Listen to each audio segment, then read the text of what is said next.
Welcome to the Leadership Decoded podcast. Here, we break down leadership concepts to give you practical tips so that you can lead at your very best at work and in your everyday life. I'm your host, Dr. Will Ramey, a former U.S. Army officer and combat veteran, a current team and leadership development workshop facilitator, and Executive Education Adjunct Professor. Today, we're diving into a topic that's challenging for every leader: how to recover daily so that you can lead for the long haul. Leadership is a marathon and not a sprint. Each and every day, we're faced with being empathetic, working with people, making decisions, being responsible, leading through adversity, leading through uncertainty. And this can take a toll if you don't have a routine and ritual in place to replenish yourself and take care of yourself. We're going to talk about some practical ways that you can recover so that you can lead for the long haul. Let's dive in. This episode is brought to you by Sweat Tent, the industry leader of the portable at-home wood-burning sauna. Being a leader can be stressful. That's why I've been a sauna user for many years. Did you know that consistent sauna usage 3 to 4 times a week not only relieves stress and improves sleep, but it also enhances your physical well-being and fosters mental resilience and cognitive clarity to be a better leader? And you no longer have to go to a crowded gym or buy one of those expensive and bulky at-home setups to experience the benefits of a sauna. Sweat Tent is the most portable and affordable at-home sauna on the market. The setup takes minutes and can reach 200 degrees in under 30 minutes. Harness the power of the Sweat Tent sauna to lead with clarity and poise. Sweat out stress, ignite creativity, and emerge a more focused leader. All Leadership Decoded listeners will receive $100 off when you use code LEAD100. Visit sweattent.com today to get $100 off your purchase with code LEAD100 at checkout. Again, that's sweattent.com to get $100 off with code LEAD100. Sweat Tent, improving your ability to lead at work and in your everyday life. This episode is brought to you by C&G Tutoring. Founded by Janelle and Chris Seaton, C&G Tutoring is Northeastern Pennsylvania's leading tutoring service. Our experienced, state-certified tutors provide personalized, one-on-one sessions tailored to each student's unique learning style. From math and science to reading, writing, and even Spanish, we cover it all. We also offer top-notch SAT prep designed to help students sharpen the skills they need to achieve their goals on the SAT. Join the countless families who trust C&G Tutoring with award-winning educators and a 5-star parent rating. We offer in-person and virtual tutoring using 21st century learning techniques. Visit cngtutoring.com today and start your child's journey to academic excellence. C&G Tutoring, ignite your mind. This episode is brought to you by Fit AF. As a leadership coach, I understand the importance of fueling both body and the mind. Balancing coaching sessions, workshops, and personal development can be demanding, and that's where Fit AF steps in. Fit AF offers an ever-changing menu crafted by top chefs and nutrition experts to ensure you're getting the best quality meals. Their diverse selection caters to various dietary preferences and needs, including keto, paleo, vegetarian, vegan, gluten-free, and more. As a valued listener, enjoy an exclusive offer. Get 20% off your first order of 7 meals or more by using code LEADER at checkout at fitafnutrition.com. Again, that's code LEADER for 20% off your first order of 7 meals or more at fitafnutrition.com. I've led teams for the better part of 20 years. And the more I progress through my career and take on positions where I'm a leader of leaders, I have found that the ability for me to recover throughout the day and every day is important. Not only is it important for me, but it's also important for my team, because if I can model the way and lead by example of how to set time aside, center myself, work on practicing healthy well-being tips and practices, then my team sees that. And that sets the example that, well, if the boss is taking time to take care of themselves, I need to do the same, so that I'm not just telling them, take time for yourself, focus on your well-being. They see it in practice as well. Now, I hit a point in my career where I was not good at practicing this. I didn't believe in the importance. I thought I could just drive through everything. I thought I was able to take on everything and just let me do one more task, one more this, one more email, have one more conversation. I'll work the extra hours. I'll come home. I'll work on things at night. And it just about ruined me. It ruined me in the sense that I didn't have the health I wanted. I didn't have the focus I wanted. I didn't have the attention span I wanted anymore because I was so distracted by work. I was unable to psychologically detach from my work. So what I want to share with you is a story of how this unraveled for me. And it was truly a eye-opening experience. Here I am. I've got home from work after working a 11-hour day on what should have been a 9-day shift. And I walk into my kitchen, and my wife's in the kitchen reheating my meal. My kids are there, and we have a ritual in my house where I ask my kids each and every day to tell me about your day. And they're telling me about their day, and the phone light that I have a new email pops up. So they're telling me about their day, and I pick up my phone. Now I'm still looking at them, but I pick up my phone. It's in my hand. And what did I just signal? I just signaled to my family that my work is more important than them. And I didn't even realize I was doing this. And they kept telling me about their day at school and what was going on in band. And I open the email up. I look at my phone, and I'm still looking at them. I look at my phone. I look at them. I look at my phone. And then they just stopped talking. And my wife asked me, "Are you home?" And I said, "Yes, I'm home. I'm right here." She says, "No, are you home?" And she looked down and looked at my phone and looked at me. And I put it away, and I finished the conversation and ate my dinner and went through my nightly routine. And my nightly routine, part of that was when we closed up for the night and everyone went upstairs and went to bed, I would check my phone again. So what am I doing? I'm checking my work right before I'm going to sleep. And I'm taking that into bed with me. So now I'm taking that into sleep with me. I'm taking work into sleep. So I didn't have quality sleep. I was thinking about work when I went to sleep, which triggered me to think about work the first time I set my eyes open and my feet on the floor in the morning. It was work, and then somewhere in there was time for family, and then somewhere later was time for myself. And what I found was I didn't have the health I wanted. I was gaining weight. I had high blood pressure. My eating habits were horrible. My stress level was up. All of these things that were important for leading through the long run were deteriorating right in front of me, and I didn't even realize it because my eyes were set on trying to achieve and trying to accomplish and trying to take on more and be the best leader for my team and always be there for my team. I had a lot of these self-imposed thoughts of, well, I need to have my email cleared. I need to have all the responses sent out. And what I was doing was signaling to my family that they weren't as important as my work. I was signaling to my team that I'm working in my off hours, and for some, they picked that up as a signal as so should they. But that's not the message I wanted to send. So this all came to a point where I needed to make a decision that I needed to change. And I started to look at how I spent my time in my day. I started to look at my routines for how I shut down work and left it at work. I started to set up clear boundaries at home to where home was a zen space for me instead of a bring work into your home and every part of your home. Right, so I started to cordon off some of those sections of my home where I wouldn't bring my work phone, and we wouldn't let that enter into our lives. I had a detachment both psychologically and physically from my work. And when I started that practice, which took discipline, when I started to let go, which took discipline, I started to find my head being clearer, and I could make better decisions at work. I started to find that I had better connection with my team members, because they weren't constantly on my mind. I had space in between. I started to find the conversations at work weren't just work-related. They were better conversations about what went on at people's nights because we did non-work activities at night, in our off time.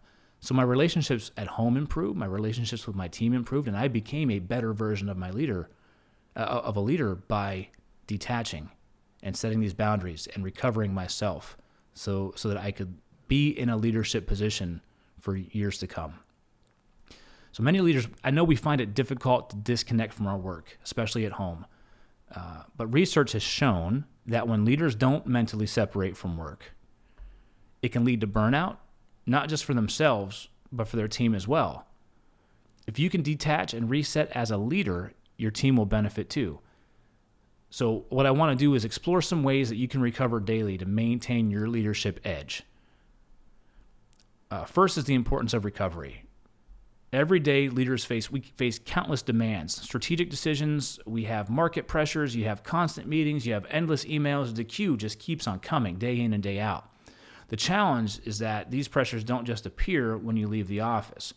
They don't just disappear when you're at home. You've got to be able to separate these things out with intention. So for many leaders, work stress continues to linger at home despite the time being spent there being meant for recovery. So the constant engagement without adequate recovery can lead to burnout. And we know that research shows that when you're burnt out, you're not performing at your best, and it just bleeds over. So leaders who are able to detach from work at home are more likely to foster a positive work environment, reduce team exhaustion, and help their team members recover too. And who wouldn't want that? So how do you ensure that you're recovering daily? Let's dive into the concept of psychological detachment. I mentioned it a few times. Psychological detachment is the ability to mentally disconnect from your work during non-work hours, allowing your mind to rest and recover. So when we can successfully detach from our work, then we can return to work refreshed with renewed focus and renewed energy. We need to have these waves of high performance impact, stress, and then de-stress, recover, reset, so that we can be at our best. Psychological detachment isn't always easy, especially in the world where we're constantly connected through our devices.